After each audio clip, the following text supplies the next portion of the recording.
사랑하는 형제자매 여러분, 오늘 하루 평안하셨습니까?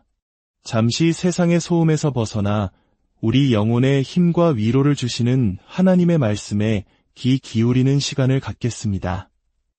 오늘 우리가 함께 나눌 이야기에 앞서 잠시 여러분께 부탁의 말씀을 드립니다.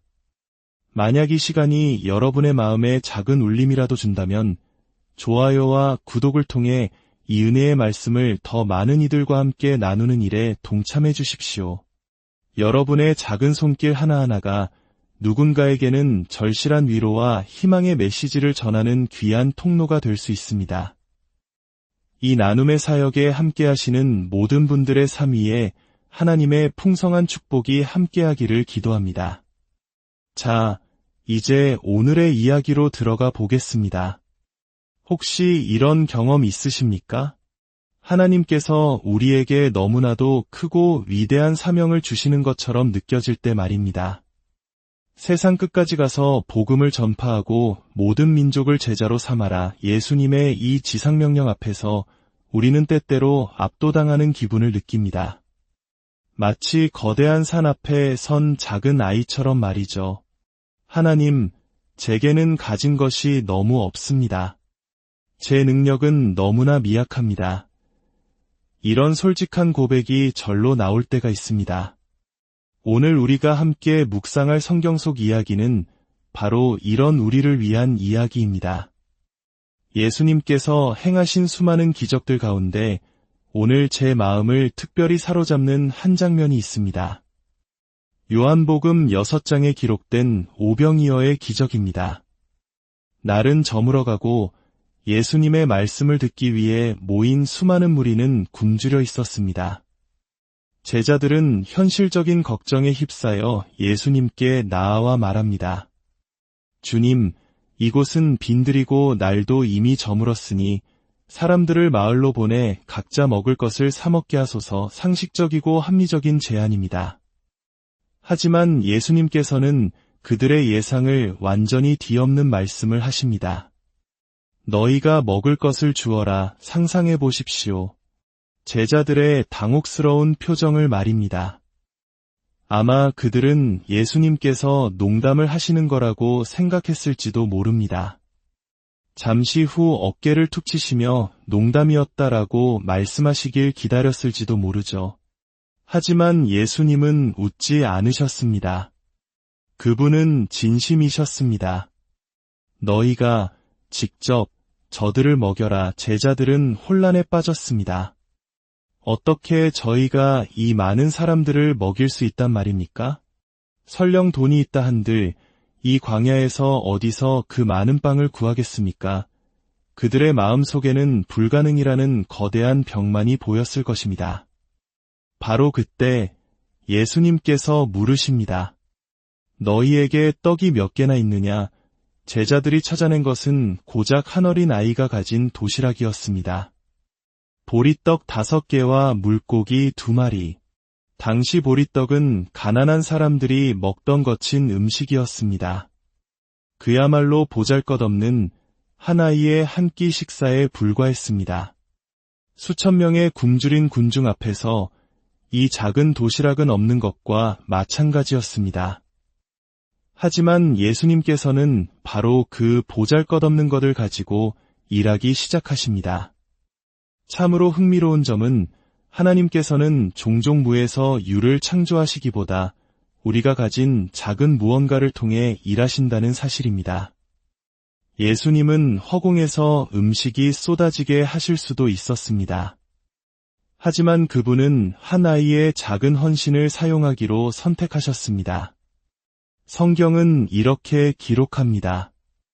예수께서 떡을 가져 축사하시고 제자들에게 나누어 주셨다고 말입니다. 여기서 축사하셨다는 것은 감사 기도를 드리셨다는 의미입니다. 생각해 보십시오.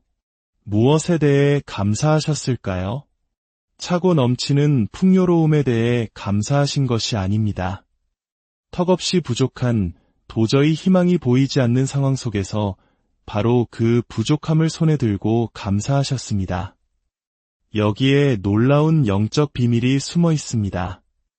우리의 부족함이 감사라는 기도를 통과할 때 그것은 하나님의 풍성함으로 변화될 준비를 마치는 것입니다. 감사는 불가능의 문을 여는 열쇠와 같습니다. 불평과 원망으로 가득 찬 마음은 한계와 제약의 감옥에 갇히게 됩니다. 눈앞의 숫자와 현실에 매몰되어 하나님의 능력을 보지 못합니다. 그러나 감사하는 마음은 다릅니다. 감사하는 마음은 하나님의 일하심을 볼 수 있도록 우리의 영적인 눈을 열어줍니다. 초자연적인 증가와 풍요를 경험할 수 있는 자리에 서게 되는 것입니다. 요한복음은 그날 모인 사람의 수가 남자만 5,000명이었다고 기록합니다. 여자와 아이들까지 합하면 15,000명, 어쩌면 2만 명에 가까운 엄청난 인원이었습니다. 그런데 그 기적의 시작점이 어디였습니까? 바로 한 아이였습니다. 당시 인원수를 셀 때 포함되지도 않았던, 사회적으로 중요하게 여겨지지 않았던 한 아이의 작은 도시락이었습니다. 우리는 때때로 세상이 나를 잊었다고, 심지어 하나님마저 나를 잊으신 것 같다고 느낄 때가 있습니다. 그러나 세상은 우리를 잊을지 몰라도 하나님은 결코 우리를 잊지 않으십니다. 하나님께서는 가장 작고 연약하다고 여겨지는 존재의 가치를 아십니다. 그리고 그를 통해 위대한 일을 행하십니다. 예수님은 한 아이의 작은 헌신을 귀하게 받으시고 그를 존중하셨습니다. 기적은 어떻게 일어났을까요? 예수님께서 보리떡과 물고기를 하늘로 던지시며 많아져라 하고 외치신 것이 아닙니다. 수천 명의 굶주린 사람들 앞에서 산더미 같은 음식을 쌓아두면 큰 혼란이 일어날 뿐입니다. 예수님은 지극히 질서정연한 방법을 사용하셨습니다. 먼저 사람들을 50명씩, 100명씩 무리를 지어 앉게 하셨습니다. 그리고 12제자에게 바구니를 하나씩 주셨습니다. 그 바구니에 얼마나 많은 떡과 물고기가 담겨 있었을까요? 아마 처음에는 얼마 되지 않았을 것입니다. 15,000명을 먹이기에는 턱없이 부족한 양이었을 겁니다. 그러나 놀라운 일은 제자들이 순종하여 그것을 사람들에게 나누어 줄 때 일어났습니다. 그들의 손을 떠나 다른 이에게 전해지는 과정 속에서 음식은 계속해서 불어났습니다. 주어도 바구니는 비지 않았습니다. 모든 사람이 배불리 먹고도 남은 조각이 12바구니에 가득 찼습니다. 너희가 먹을 것을 주어라. 예수님의 천명령은 변하지 않았습니다. 제자들이 우리는 가진 것이 없습니다 라고 말했을 때도, 그들이 불가능한 도전에 당황했을 때도 예수님은 계획을 바꾸지 않으셨습니다. 대신 그들이 순종할 수 있는 단순하고 단계적인 행동 지침을 주셨습니다. 그리고 그 작은 순종의 발걸음 위에 당신의 능력을 부어주시어 불가능을 가능하게 만드셨습니다. 대부분의 기적은 순종이라는 지점과 연결되어 있습니다. 우리는 종종 무언가 놀라운 일이 저절로 일어나기를 기다립니다. 하지만 하나님께서는 우리가 먼저 믿음으로 한 걸음을 내딛기를 원하실 때가 많습니다. 성경을 보십시오. 예수님께서 눈먼 사람에게 실로암 못에 가서 씻으라고 말씀하십니다. 앞을 보지 못하는 사람에게 낯선 곳을 찾아가 씻으라는 것은 어찌 보면 가혹한 명령입니다. 하지만 그가 순종하여 발걸음을 옮겼을 때 그의 눈이 밝아지는 기적을 체험했습니다. 맹인 바디메오는 예수님께서 부르신다는 소리를 듣자 자신의 전 재산이자 유일한 생계수단이었던 거지의 겉옷을 내버리고 주님께 달려갔습니다. 그 겉옷은 그가 합법적인 구걸을 할 수 있다는 증표였습니다. 그것을 벗어 던진 행위는 나는 이제 다시는 거지로 살지 않겠다는 엄청난 믿음의 선포였습니다. 구약의 사르밧 과부 이야기를 아십니까? 극심한 가뭄으로 마지막 남은 한 줌의 가루와 기름으로 떡을 만들어 아들과 함께 먹고 죽으려던 여인에게 선지자 엘리야가 찾아옵니다. 그리고는 믿을 수 없는 말을 합니다.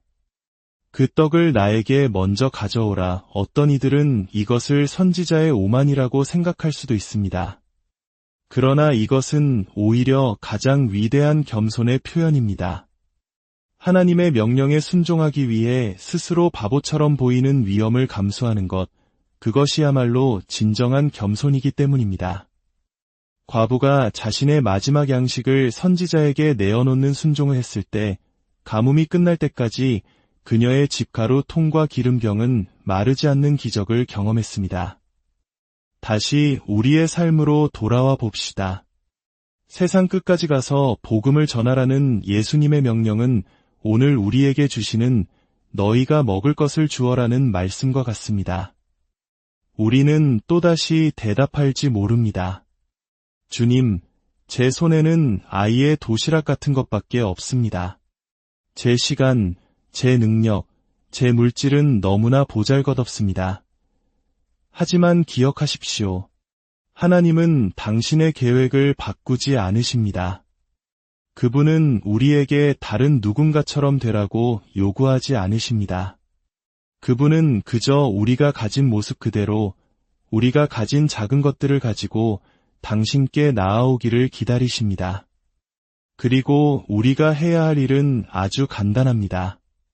첫째, 우리가 가진 것이 비록 부족할지라도 그것을 가지고 하나님께 감사하는 것입니다. 둘째, 그분이 말씀하시는 작은 일에 순종하여 발걸음을 내딛는 것입니다. 우리의 손에 있을 때는 그저 보잘것없는 보리떡 5개와 물고기 2마리일 뿐이지만 그것이 감사의 기도와 함께 하나님의 손에 들려질 때 수천 명을 먹이고도 남는 기적의 도구가 될 수 있음을 믿으시기 바랍니다. 오늘 당신의 손에 들린 오병이어는 무엇입니까? 당신의 시간입니까? 당신의 작은 재능입니까? 아니면 당신의 연약한 마음입니까? 무엇이든 좋습니다. 그것을 가지고 주님께 나아가십시오. 그리고 감사함으로 그분께 드리십시오. 당신의 작은 순종을 통해 하나님께서 당신의 삶과 당신 주변에 어떤 놀라운 일을 행하실지 기대하며 기도하십시오. 사랑하는 형제자매 여러분, 여러분의 삶의 모든 순간에 하나님의 은혜와 평강이 가득하기를, 여러분의 작은 순종이 위대한 기적의 씨앗이 되기를 우리 주 예수 그리스도의 이름으로 간절히 축원합니다.